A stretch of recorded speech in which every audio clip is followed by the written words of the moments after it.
I don't know if you've seen this one before, but if you take a small piece of pine and a nail, and some kind of padding, then it is possible, theoretically, to shove the piece of the nail through the piece of wood if you do, with your bare hand, if you do it right. I haven't trained and I'm not strong, and there are a whole lot of reasons why I can't do this on my own, so I have a trick to help me. It doesn't actually make it 100% possible, but it does make it a whole lot less likely that I'll hurt myself. It's important to bear in mind at this point that some performers actually do this properly, and there's a lot more respect that they should be gaining for doing it properly rather than cheating like I am. The way that I did it was I took a coin and glued a small piece of pipe to it so that the head of my nail, there's the head of my nail, fits just inside the piece of pipe, making it a little tight head, but leaving it so that it can pull off. Afterwards, I'm going to have to warm this up a little bit because the glue's a bit soft. Then I took a pad of cloth in my hand. Oops, my hand, I'm looking at the screen and it's really distracting me. In my hand, and my little sort of trick secured in the palm of the cloth, and put the nail into it. Then in a sort of smooth movement you can bang it through, push it through a piece of wood. There are some problems, however. The problem that I had is mentioned in a video in SCAM School. I know I'm mentioning them a lot, but I did take a lot of their stuff. In their video, they mention as a kind of throwaway line, try to avoid the knots. I tried it a few times and managed it several times. I discovered that it's better with slightly thinner nails than this, particularly if you're weak like me. So these are a little bit too thick. Thinner nails and slightly shorter nails would be better. If they're too short, you tend to bang your hand onto the board. If they're too long, then they tend to bend over and injure you. It's easy to get injured doing this, don't do it. What I discovered was exactly what they suggested. Hitting the knots in the wood is not great. So I hit a knot while I was trying to perform this and injured myself. It was luckily not a very bad injury because it caught mostly on my protection, but it still was not great. And then obviously I didn't succeed in pushing the nail through the board in front of an audience, which is not a great thing when you told them you were about to do it.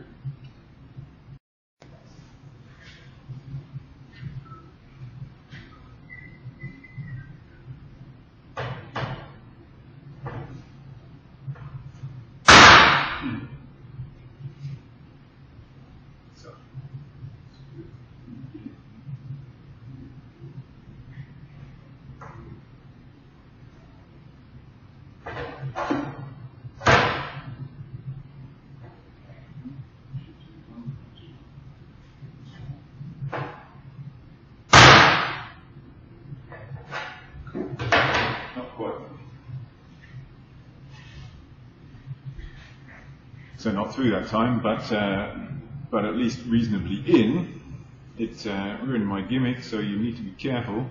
Don't do it, because if the head of the nail skids off, like this, rips out of the side, it can go into your hand. That's not great. In my case, I got it relatively straight, so my nail is in. It didn't come through the other side. You can see the other times when I actually, that's a drill hole, the other times when I actually got it through. It does actually work quite well. So why does it work? Well, what we're looking at here is the difference. We're looking at the difference between a fast hit and a slow hit, and the difference between going in between the fibers of a material and having fibers in all directions. So our hand consists of bones behind, muscles, which are covered in a pad of biological material, including our skin, that is not so directional as wood, and so unlike wood, we can't squeeze between it and go between the fibers without just pushing them aside. Obviously, in the accident that they talk about in the Scam School episode, it goes between the ligaments and bones of the poor guy's hand.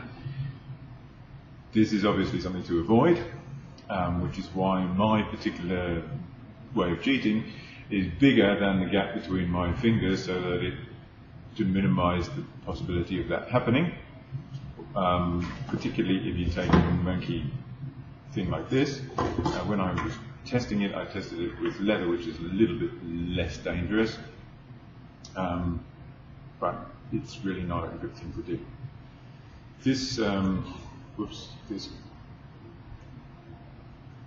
I don't have to stop. Boom, boom. So,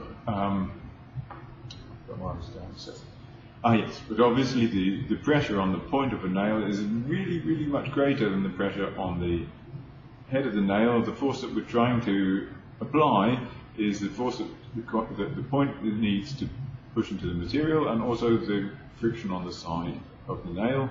If we reduce the diameter of the nail a little bit, it reduces that friction on the side very much, and also the amount that it has to lever the wood apart. If we look at some of these holes, let's look at this. If we look at some of these holes, hang on, let me put the other lens on.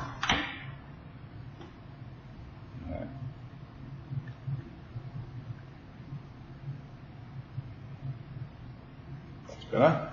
If we look at some of these holes, you can see that the wood is slightly split lengthwise. You see, I tried it a few times while I was practicing, and the ones that come through, like this one here, there are only a few that come right through, because I'm scared, so I pulled back, didn't hit it full force every time.